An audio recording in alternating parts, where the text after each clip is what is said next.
最高速度が20キロ設定されてます。けど、結構確かにいいですね。比べると強い。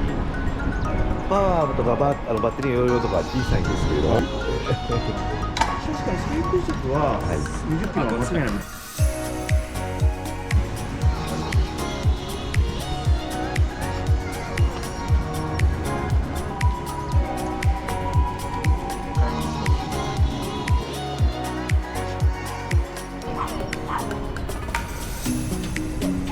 じゃあゼロスタートでいきます。はい。